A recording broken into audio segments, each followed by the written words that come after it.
Tere, Sergei! Tere! Kõigepealt palun tutvusta natukene ennast, et kes sa oled ja mida sa meie koolis õppisid? Ma olen Sergei, olen õppinud siin kokka eriala. Õppisin kokkuvõttes 2 aastat, 1 aastaga tegin 2 aastat korraga. Ja tulin õppima sellepärast, et väga huvitab seda kokka eriala ja olen töötanud sellega päris palju ja siis otsustasin, et ikkagi teha paberit, sest paberit on väga vajalik. Milline on siis sinu õpirände või rännete kogemus? Kas sa oled ühes õpirändes käinud või mitmes ja kus riigis sa käisid ning millistes ettevõtetes? Ma olen käinud ühe korra Küprosel ja siis ma olin seal 2 kuud ja ma käisin sellel aastal. Küprosel linn oli Pafos, ettevõtte Almira hotell, 5-tärniline ja seal oli kokku restorani 4. Põhirestoran, kus ma töötasin, see oli Mosaik, sous-chefiga Fabrizioga Itaaliast ja loomulikult käisin proovimas teistest restoranist, mis on Notius,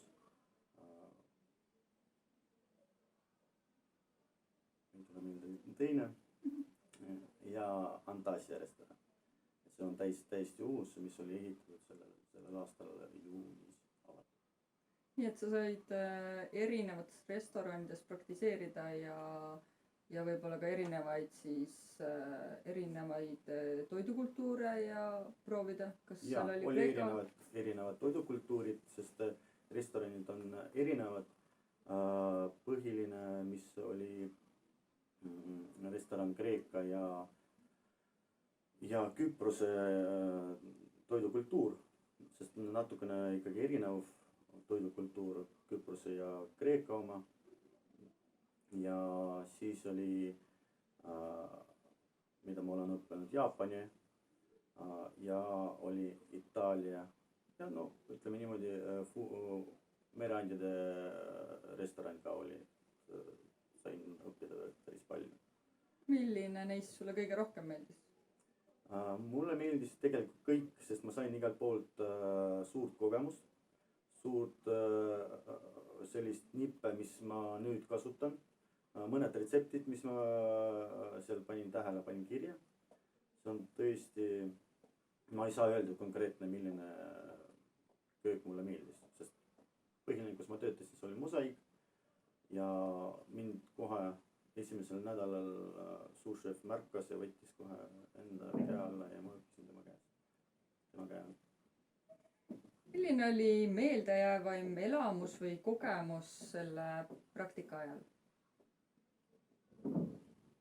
Kõige meeldejäävam, ma ütleks niimoodi, see oli kogu see praktika aeg, 2 kuud olid kõik meeldejäävad. See jääb mulle igavesti meelde, sest see oli suurepärane kogemus ja see annab lükkat päris korralikult ja väga palju emotsiooni.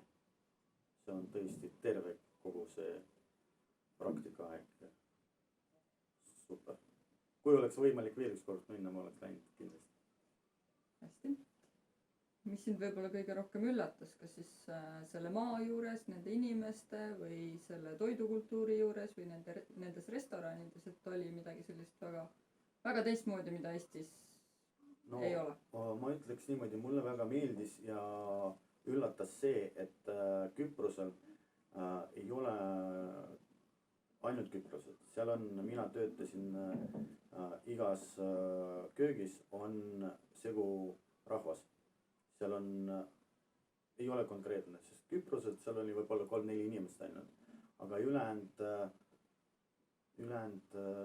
15, 20 või 30 inimest on erinevate rahvusedega Itaaliast, Prantsusmaalt, Saksamaalt, Aafrikast, isegi Bulgaariast. Et see üllatus see, et siin inimesed on natukene teistsugused, kuidagi kinnised, seal on kõik avatud ja erinevad kultuurid ja teineteist kuidagi seda tuleb välja, et toetavad ja alati avatud ja rõõmsameelsed. et väga multikultuurne riik. väga.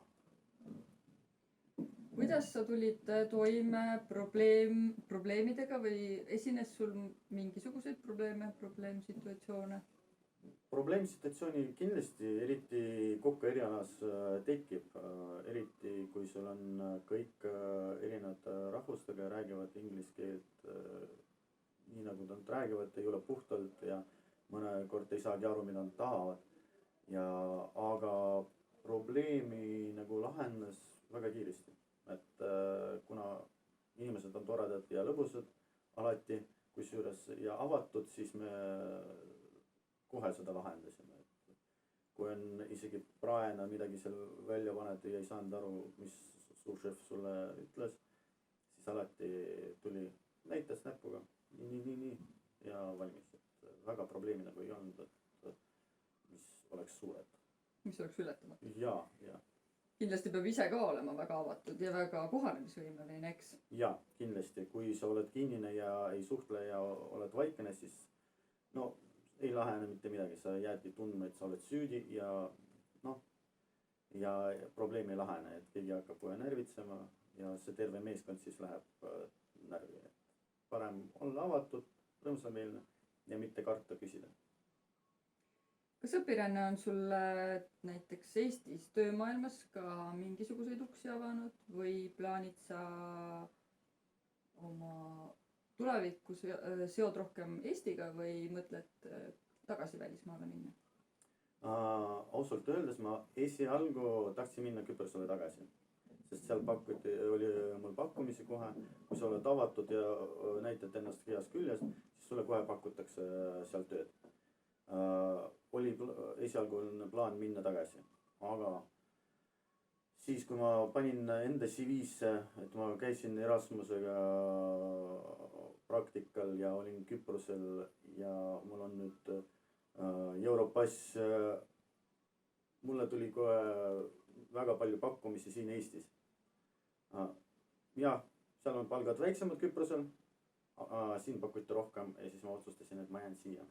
Siin kohe avanevad ka uksed, et kindlasti kui sa õpid seal ja sul jäävad need kogemused meelde, sul siin uksed avanevad niimoodi, et lihtsalt hoia ükskõik millisest uksest sisse ja.